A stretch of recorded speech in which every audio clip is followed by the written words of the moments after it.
Last time in the Star Wars Chronicles, the Prophesied king. Now, with Francisco being met, they begin their invention to try to figure out how to get to Sarvania. Meanwhile, Cody is decided, after being felt sidelined for the entire time of his adventure, decided to take matters in his own hand once more and become a superhero once renowned as Eagle Man. Despite his first battle being victorious, many, which include David, thought that he wasn't quite ready for the role he put himself in, yet he still kept going as Cody seemed to be doing a fine enough job.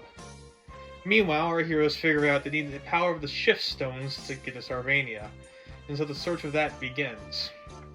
Except for Cody, who continues to protect the world of Scottsdale. He does his job best until Team Magnet comes around with the leader, Peterson. Though Cody does all he could, Peterson outbeats the young Eagle Man, and before his death, David manages to save him.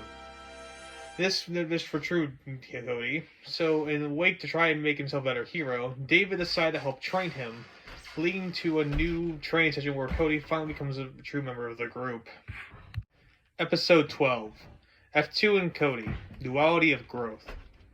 The episode begins with Mikey back at it with his training. He seemed to be focused on his sword beam technique he had, and after a few tries, he managed to use it to zip towards his left while leaving enough slashes to form a star. After breathing hard and composing himself, he celebrated with glee. "Mom, did you see that?" He didn't hear anything as his call with her has ended. She must have got tired. I'll tell her later. Now to figure out this star beam from my hands. Before he did, he felt the tap of Sora at his back. He wakes up to feel his body almost collapse. Sora helped him from falling, but he was still exhausted. You've been at it all night, haven't you? He gets up as he tries to catch his breath. What do you mean? I've only been at it for a few hours. Mikey, it's 8 in the morning. He shook his head to try and wake himself up. I'm really getting concerned for you. More than I usually do. Let's go get some breakfast. They went to the dining table to sit and take a break. Mikey still seemed unsettled as Sora studied his look. Be honest with me. Are you alright? He heard a question as he'd come back to reality. Of course I'm fine. Why? Sora looked at him even more concerned. What are you getting at? You've been doing nothing but train for the last few weeks. You don't take any breaks. You barely eat. What's going on with you? Mikey swallows his last bit of food as he looks at her. God, you sound just like her. I'm just getting better, that's all. She gives him an odd look as they heard footsteps come towards them. They look around to see F2 carry a box with a disappointed look. He sees them and awkwardly walks beside them. Are those the shift stones I heard about? Unfortunately, no. We thought that we might have some in the spare room, but all we got were these space stones. Pulls out to show the small green crystals. They're still useful, right? Not for your transport. These things can store objects up to a certain limit. He then studies them with intrigue. Though, now that you mentioned it, it does have its own uses. He leaves the two kids with a little more positive look. They then went back to their breakfast only for Sora to stop Mikey. Mikey, you're my friend. I don't want to see you hurt yourself. I understand you want to get better, but constantly putting yourself in danger isn't helping. It's not like you won't get better, but you need to pace yourself. Sora, my mother's in danger. She held on for you for 13 years.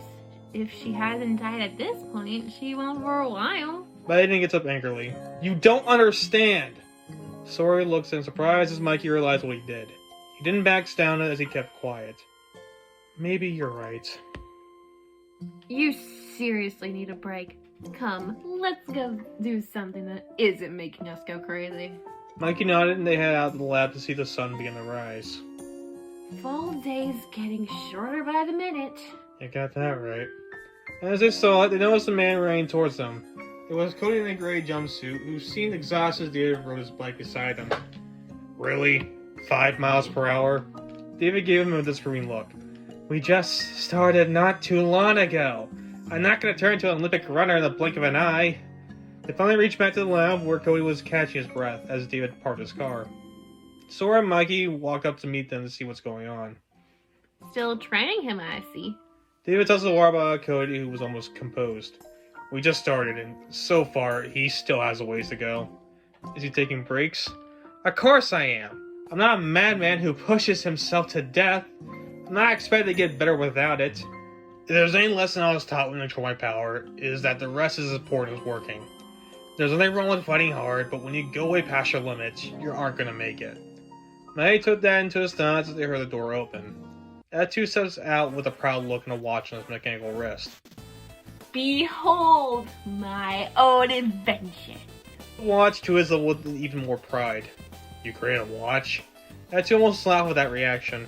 Only to a simple mind. This here is my own patented storage watch. Name suggested to change. With it, I can store any type of materials I need. For example, he flicks his wrist to bring out a wrench. He flicks it at it again with the smug look to seal the way. The Space Stone's power allows it to do so. He then points to his belt to show other green gems down there. And if it ever gets full, I'll just bring out another one to do the same. You can no longer hold your applause. They clap with an impressed looks except David. Pretty impressive tech. Will that help us get to Sarvania? Most likely no. But it could help you defeat Darky. I can see how. Just show Francisco yet? That's what I'm about to do now. He would be glad to see his clone become even more capable by the second. He then walks to the lab with more confidence. He eventually arrives after Francisco looking through his laptop. He seemed to be researching potential shift stone locations. That is until F2 interrupted him. F2, did you happen to find some gemstones here?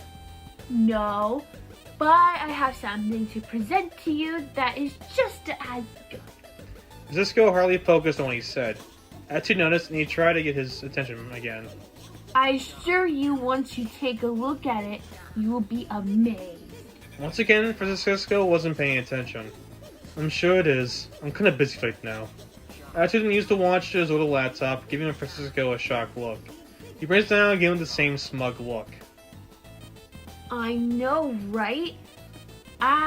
Your clone, F2, had just invented the Great Storage Watch. Despite its lackluster name, it's certainly something that can enhance the idea of storage.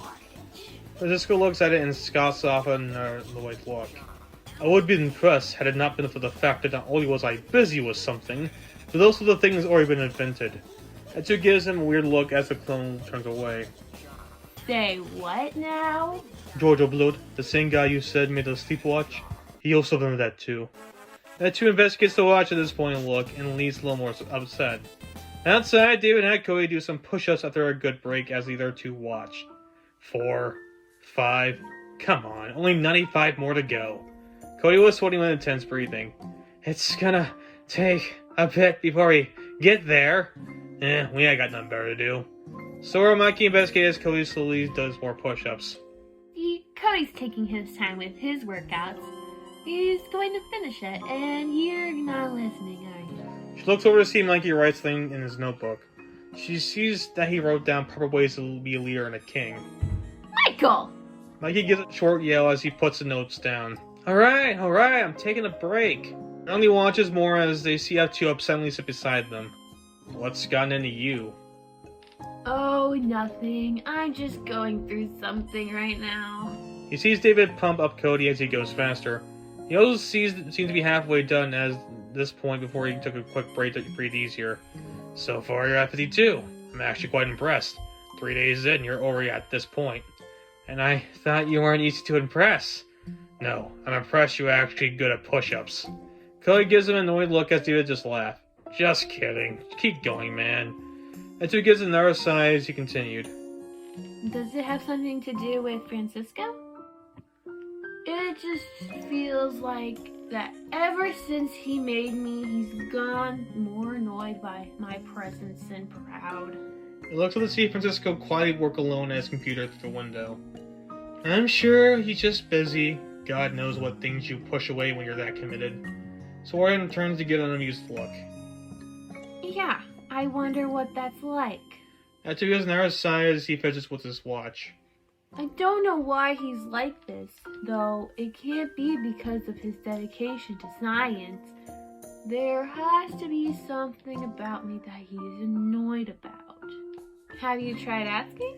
F2 shook his head. What's that going to accomplish? He's already tired of me. Closure? Better understanding? You of all people should know that it isn't that simple. After all, what about your relation with your parent? Sora quickly shut him up with an angered look. Never talk about them. Maiden gets up with a serious look. If it's that much of a problem, then maybe I should ask him myself. He then walks in the building as Cody finishes his workout. He walks up to the additionally working scientist. He was so focused that he never noticed Mikey come in. Yo, Francisco! He didn't hear it as he continued to write down something. Dude! Francisco then sighs as he put his pen down. He looks back with another angered look. This better be important. You seem really committed there, huh? Get on with it. Right. Are you upset with that too? Francisco gives him a weird look as he went back to his studies. A question for another time, my king. Well, as your king, I demand an answer. Francisco sighs as he turned back to him. Fine. I feel like he isn't taking this seriously whatsoever. He's so focused on trying to prove himself that he isn't working on the important things. In some way, it feels like he's mocking me. I spent my whole life researching and studying, and he's supposed to be the peak of that. But what I'm getting is a watered-down version compared to myself. Don't get me wrong, I don't regret his existence. All I want for him is to take science seriously. Now, if you excuse me, I need to get back to work. Mikey seems shocked to hear this, and he wastes no time telling F2 this. Not taking it seriously? Is he out of his mind? F2, as to be expected, to anger with this fact. Now hold on, there might be a misunderstanding. No need to act irrationally to this. This didn't calm him down as he marched right back into the building. Both Mikey and Sora turned to each other, fearing the worst. As they went back in, they could hear the argument from upstairs. You really think that about me? Why does no one understand that I'm busy today? They looked at each other angered as the two kids reached them. I've been taking this seriously ever since I was brought into this world. By you. Okay, so I might have retread another scientist's steps. That doesn't mean I'm not taking this seriously. Science is about making something and giving it a name. It goes beyond discovery. Makes up our universe. It isn't a competition to see who builds something before someone else. That's not what I've been trying to do. Then listen to me when I say either you focus on the task at hand or don't help at all. Hearing that info, F2 felt something shatter inside him. I think you got the message. Francisco turns back to his computer as F2 slowly walks away upset again. Sora and Mikey followed, seeing F2 sulk in the dining room. God damn it, why is everything I do for him always ends up with disappointment? He's really uptight about this, isn't he? F2 sees him walk in. I just want him to be proud of me and respect me as an equal. I'm supposed to be his clone, right? I think it's about to go beyond being a clone. As he looks at him confused. Elaborate. Maybe he wants to see you as your own person. Think about it. You've been trying so hard to be like him that he thinks you are trying to outcompete instead of helping. What you really need to do is try to be the better person you want to be. Just because you're his clone doesn't mean you have to. They looked in surprise. Just saying something my mom said when becoming my own king. F2 thought for a moment and he came back to a realization. You might have a point there. That clone mindset has always lingered in me. In that case, I'll show him I can be my own person, and I know how. When I need my career-defining moment, something that people can look at and say, yep, that's really an F2 thing. Question is, what? Well, you like to invent things. F2 thinks it over with intrigue. And with my real own invention, I can do just that. Thank you, Mikey and Sora. This will be the first step into the journey of F2. He then walks off quietly as the two kids smiled at him. see, there's plenty of work left here to do. Perhaps. I still have 4 trials left anyway. He then thinks back over as he recalls his previous conversation with Sora. Hey, I'm sorry I yelled at you earlier. Sora looked back at him concerned. Just never do that again. He nods, the voice of F2 comes back in. You two! I'm going to need test subjects for my invention. They see him and just giggled as they agree to do so. A few more days have passed. David and Cody were riding on his bike through the desert as the sun shone brightly. Didn't realize you'd take me to the middle of nowhere as a part of my training. This isn't the middle of nowhere. Cody looks around to see nothing remarkable except for the occasional cactus. Could have followed me. Where are you taking me? You'll see. They kept riding through the barren wasteland until they come across a large wooden shack at the far end. David stops in front of it with a welcoming expression. Ah, great, I've been kidnapped. Is this where you're gonna tell me you've been working on Darky's side the entire time? David gives a laugh as he parks his bike. You've been training for a little while now. I think it's time to put you to your first test. They walk up to the building as Cody seems reluctant with each step. David approached the door with a rhythm knock. A small slider opens up in the middle to see a piercing eyes come through. And just who might you be? No look as his eyes pierce back. Wench, it's me. Who else would it be, you goofball? The eyes just stared back unamused. How can I be sure of this? The phoenix bird appeared right behind him as the man spoke with this sight. Alright, I'm sorry, Cap. David smirked decidedly as he opened the door. It reveals a built individual with large brown hair and a leather jacket, a black shirt and pants, leather boots, and a tattoo of a phoenix on his neck. Cody takes notice of this and nervously walks around him. They walk in further to see a dark room with wooden boxes all over the place and lights sporadically on the ceiling. David seemed upset as he noticed how messy the place is. They then see 2 other individuals walk up to them. One was a man with black hair along with a beard, goggles on top of his head, a black unzipped trench coat with pulled sleeves, a white shirt that had a phoenix on it, and leather pants, boots, and fingerless gloves. Another was a red, short-haired female with sleeveless leather jacket, white shirt, and she also had black fingerless gloves with jeans and boots. Cat, been a while. I see you found the king guy you were looking for? David remained unamused as the 2 nervously looked at him. Cody also seemed nervous as well. Lewis and I kept the gang running in your absence as you requested. David walks up to them while grabbing both of their jackets. Did anyone tell you 2 how fucking filthy this place is? Only for a couple months and already this place has gone to hell. It's Francine's fault. She will want to focus on cementing off territory instead of cleaning it. The woman gave an angered look. My fault? You were second in command. The responsibility falls on you, buddy. David lets go of their jackets with a laugh. The other 2 noticed and laughed at themselves. I'm just surprised I got you with that. Hey, you gave us quite a scare right there. Still, welcome back, Cat. Great to be back. Where's Ricky James? Visiting his folks for the holidays. I heard his grandma ain't doing too well. How unfortunate. I'll make sure to send him flowers when I get the chance. We already got some on his way. How's your mission? David walked over to the sit by a nearby box. A success, I must say. He got his idea and should be ready to go by the age 18. Good. It was a beginning to think you forgot about us. David gave a quick chuckle as he saw the 3. How can I forget you 3 numbskulls? You're my family. The 3 of them nodded in agreement. Cody then came back to reality. I see you guys are the Trailblazers. Pleasure to meet you. He looked at him weirdly. Who's the pipsqueak you brought with ya? A new recruit? David looks at Lewis, who nodded in understanding. Just some nobody that followed me back here. Cody seemed surprised as David turned away from him. Nobody? Mate, I'm one of your friends! David almost chuckled again, but he held it in. Lewis nudged the other 2 as they turned around from him. So what brings you back, David?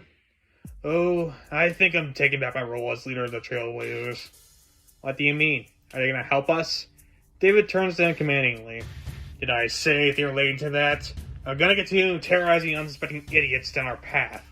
Cody seemed more shocked. But what about Mikey? You're home! David shook his head once more. What about them? Mikey's doing fine on his own. Besides, I changed my mind. People do that sort of thing, you know. My real home was with these 3 the whole time. Now, buzz off. Cody, stunned, pulled an angry expression as David motioned him away. How could you say such a thing? He begins to march towards him, but the three members stood in his path indignantly. You heard the boss. Beat it. Unless you want to feel the wrath of the Trailblazers. So what's gonna be, Squirt? Gonna leave or you want your ass kicked? Cody looked at him intently as well. I'm not gonna let this slide. You ain't gonna diss me and my friends with this betrayal. Then show me what you got. He winked as the members grabbed nearby weapons with sinister grins. Cody noticed this and he got into a stance nervously. First came Winch, who waddled over with a ball and chain. It hit the ground loudly as he swung it around. They walked around a bit before he threw it at dodging Cody. He took his opportunity to run over and give a punch to the stomach, but he just absorbed the pain. My man over here trying to knock down a rock. No one can beat Winch's strength. Cody hears this and dodges the spike ball again. He studies a bit more before he sees an opening. Maybe so, but every man has the same weak point. Cody went over to Pokemon as he dodged another throw of his malice. He went in for a groin, but the man pulled the spike ball back. You sure this guy isn't biking gang material? He has no problem playing dirty. Here's the thing, he did this to himself. Cody dodges once more as the ball hits him right in the groin. He feels it and he kills over in pain. All muscle but no brains. He didn't feel the hit of the metal pipe as Francine swung on his back. Cody rubs his shoulder as he backs away. He studies her movements as well. What's your plan now, smartass? She goes in for another strike, but Cody dodges again. As he does, he elbows her stomach, causing her to let go of the pipe to hold it in pain. He takes it and knocks it on her head, leaving her in a lot of pain. Cody seems surprised with himself. Holy shit! I didn't know I could do that! He then looked over to Lewis, who nervously backed away. Hey, listen, I'm the one with brains of the group. I ain't no fighter. David didn't hold his shoulder as he gets in front of Lewis. What he needs is a real opponent. Murder's over as the check Francine and Winch. Though in pain, they seem to be fine as he helps them over to the boxes. This guy's something else. Yeah, we're summer, boss. David pats both of their backs. Don't worry, I got this. He summons his flame bow out as he approaches Cody. Cody got in his stance. Why? Why are you abandoning us? David didn't answer, only pulled his flame bow out towards Cody. Those who attack the Trailblazers will suffer by my hands. If you don't hurt my family, just walk away from it. You tell him, boss. The three cheered him on as they went into the fight. You and your ability, David. I don't want to fight you, I just want answers. David gave a sneer growl as he went for a swing. Cody dodged, but he felt the punch of David push him back. He didn't feel the slash of a bow across his body, causing him to keel in pain. As he did, he silently mumbled to himself, Come on, Cody. He pulled out his flame arrow and aimed his shot straight to slowly yep Cody. One last moment, he releases it as Cody catches it sternly. The other three looked impressed as Cody did so. You got David's arrow. Yeah, unfortunately, that was a dumb move. Just like that, David mumbled another word. Incinerate. After he said that, the arrow lit on fire as Cody quickly dropped it. It burned bright, and a giant flame burst out to block both of their visions. As it went away, Cody saw the phoenix fly towards him. He fully dodges, but it does burn some of his hoodie. He still flies around and studies his movements. What you gonna do now, Eagle Man? After hearing this, Cody came to a thought. He sees the bird swoop down and it hits him hard enough to the boxes. The bird goes in for one more attack, but Cody uses the box to help him close himself and prepare for the attack with a quick punch. This stunned the bird, and Cody was sent a barrage of attacks, puffing the bird into a pile of ashes. This is something else. The kid defeated Phoenix. As Cody did, he felt David behind him give a quick chop to his neck. Cody almost fainted, but David kept him awake by grabbing the back of his jacket. Tears fell from Cody's eyes as he felt the presence of David help him. How could you? David laughed again as he wiped away a tear from Cody. Dude, relax. I was faking it the whole time. After hearing this, Cody's eyes widened as David laughed some more. The other members laughed too. Did you seriously think I was abandoning my chance to get back home? But you seem so convincing. I only did this, son, so you had a good reason to fight me and not hold back. I want to see how far I got your first week of training and had these guys help me. Yeah, and based on this kid's face, we deserve an acting award for this. Except for you almost blew it by backing away from the fight. Hey, it's right, you know. If we didn't have Rook and James, he would have been the weakest member on the team. Lois looked down, upset. You didn't have to be harsh about it. But your crew, that's what made it so convincing. I already told you, these guys have my back all the way. They all come from homes that were too lost beyond their control. And because of that, they let me go and help you guys so I can get my home back while I have the opportunity. Besides, these guys want to come to Sarvania anyway. Yeah, Arizona has grown stale for us over the years. Not to mention the burning memories that we got over the years. But that's besides the point. Let's go home now. Sloppy, but you passed your first test. Still got a ways to go, but progress has definitely been made. Cody nodded confused, yet satisfied. They didn't turn the other 3 members. And as for you guys, keep an eye on the place while I'm gone like always. I'll come and visit every once in a while, so keep it tidy as best as possible. Did not understanding. You got it, boss, and rest assured, no one will mess with the Trailblazers. You're goddamn right. Now I go back to the lab where Sora was reading off some questions to Mikey. Question 5. As a king, should you value yourself over the people, or should you value the people over yourself? Easy. Value everyone before yourself. Sora gives a thumbs up confidently as the door opens to reveal F2 with new invention. Took a while, but I got it right here. You seem to have a second watch to the mechanical arm. Sora and Mikey looked intrigued. F2 didn't impress at the reveal of a glowing blue shield around him. Shields have been made before, but this is a convenient watch to make it more accessible. And I researched it. No one has created it yet. Great, but now for the test. F2 nodded as they soon approached Francisco. He was still researching as Ten brought over some drinks for him. F2 confidently marches over, getting his attention once more. What is it this time? F2 proudly stands in front of him again. I understand what you want from me now, and so I've come to prove to you that I am indeed worth it. I can be my own scientist with this shield watch. Cisco sees it and nods disapproval. Another waste of my time. F2 seems shattered again as he said that, and he looked at the ground, but not in sadness, in annoyance. How come you can keep disapproving of everything I do? I'm trying to work. Please leave me alone. With his latest comment, F2 absorbs information with a looming idea. As he did, both Sora and Mikey looked at each other concerned as Cody didn't arrive.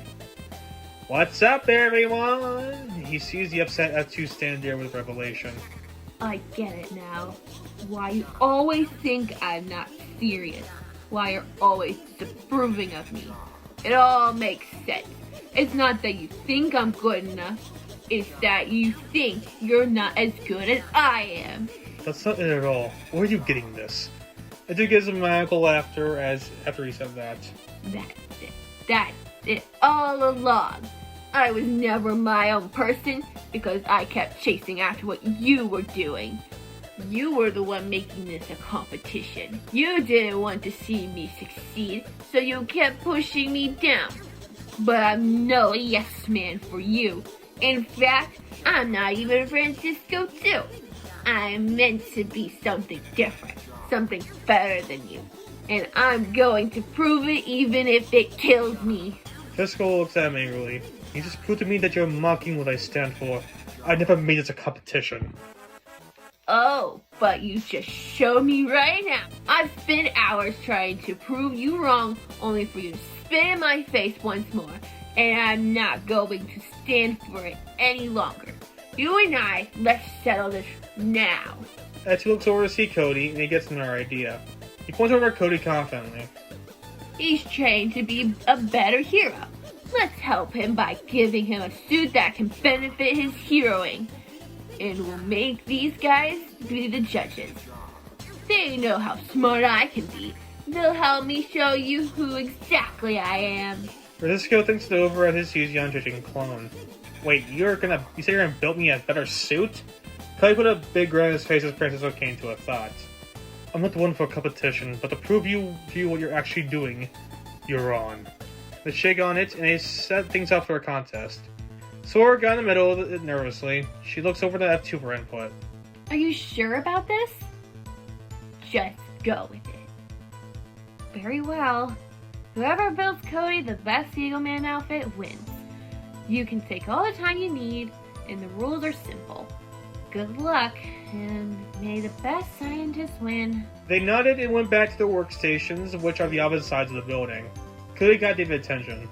Can't you believe it? Not only did I pass my first test, but Francisco is going to build me my new Eagle Man suit. I don't think I understand what's going on. The scientists are at each other's thoughts as they begin to design their tech. F2, science is no competition, but I will not let you make a mockery of what I am. You've been holding me back from my real potential, and this time I'm breaking free from your trap. They spent a couple days on their invention as the four heroes caught up with each other during the time. It took a bit, science doesn't happen in the drop of a dime, and Cody eagerly waited his new outfit. After a bit of building, it was time to present. Both scientists stood outside the building with red curtains covering their suits. They gave each other a deadly glare. I hope you're happy, F2. Don't call me that. I'm done being your puppet. Though I've still yet to have a name for myself, I'm not going to be called that. The four heroes come out with intrigue. Say, whoever wins, we're gonna need those instructions. You mean when I win? Francisco gave a disapproving shake as Sora came over along with Cody. Okay, 3, you'll go first. F2 nodded and pulled back the curtain to show a more high-tech version of the original Eagle Man suit. They all looked with awe as F2 presented his craft. You can see I built a suit that can not only help him fend off criminals efficiently, but also compete with you guys as well. Built with boosters to help him launch and glide like an eagle, along with egg bombs aplenty and sharper talons. I presume you would like a test drive? Cody nodded and went to try it out. F2 rubbed his hands together as Francisco still looked at him disapprovingly. Cody, after putting on the suit, launched into the air. As he did, he let his hands out to glide over the city. He then safely landed down as he felt the swiftness of his attacks. After he did, he took it off with glee. That was incredible! You outdid yourself this time. From a clone perspective, you are correct. He gives Francisco a sly glance. Tough to beat, I would imagine. Let's see what Francisco has. Francisco pulls off his crown to show a similar-looking suit. Only there were some subtle differences. I let my invention speak for itself. He lets Cody in as attended. After putting it on, Cody sees his visor light up through his eyes. As did he felt the touch of the lighter movements of his fight. He also saw retractable blades on his sleeves, smoke egg bombs, and a booster similar to F2. Neat. What else can it do? Tap the ground hard. Cody did so and launched to the air as he did. The visor showed him where crime was taking place and the best course of action for it. He then came down, taking up the suit again. The others clapped as F2 shrugged his boredom. It's so bright, I guess. But that's just my opinion. And you feel the need to share it. Oh, don't get your head in a hornet nest. It's up to him to decide after all, not me. And I know for a fact that mine is better. This one was the best. I looked over to see Cody hold on to Francisco's suit. It has everything F2 had, but more. It's the dream suit I didn't know I wanted. Mikey and David clap on the sidelines as F2 watched in shock. Well, it looks like we have our winner. He went over to cheer Francisco's success, but not F2. Even the people who believed in me say I'm not good enough? As they cheered, Francisco saw F2 look at the ground. He walks over confidently. I hope you can now see where I'm coming from. Both our suits were great. Yeah, I wouldn't say yours was a disappointment. F2 held his fist in a rage. It was never about trying to best you. It was about showing you I'm good enough. F2. I told you not to call me that. I know how you are. You always looked at me as a failure. I wanted to show you that I had your talents like you said I was from the get-go. Well, that was just me saying... What, telling yourself that you didn't fail? Both remained silent for a while. What did you make me? To take the steps of biology further. What's my purpose? Francisco remained quiet as F2 took a glance at him. Say it, you've been itching for a while now. These past few weeks have proved it to me, so you can't hide it. Francisco remains hesitant as F2 stares him down. The cloning project was a failure because I failed. F2 now had closure with most of the group holding their gasp. About time. I'm nothing but one big failure to you, and that's why I know I'm better, because I know I'm not a failure, and you failed to see that. Francisco bit his lip as the others watched nervously. Okay, you're right. It doesn't have to be like that. I'm sorry. F2 just stared at him angrily and he began to walk away with a stern face. No, you're not. If you were, you wouldn't have brushed me off like I was nothing. I'm something, and I will prove you wrong. Mark my words. You better watch your back. Tattoo then walks away as the arrows watch warningly. Francisco just upsettingly sighed as his steps become quieter. On the bright side, I got my new suit. David slaps annoyed as Francisco looks at the ground upset. I didn't want any of this to happen.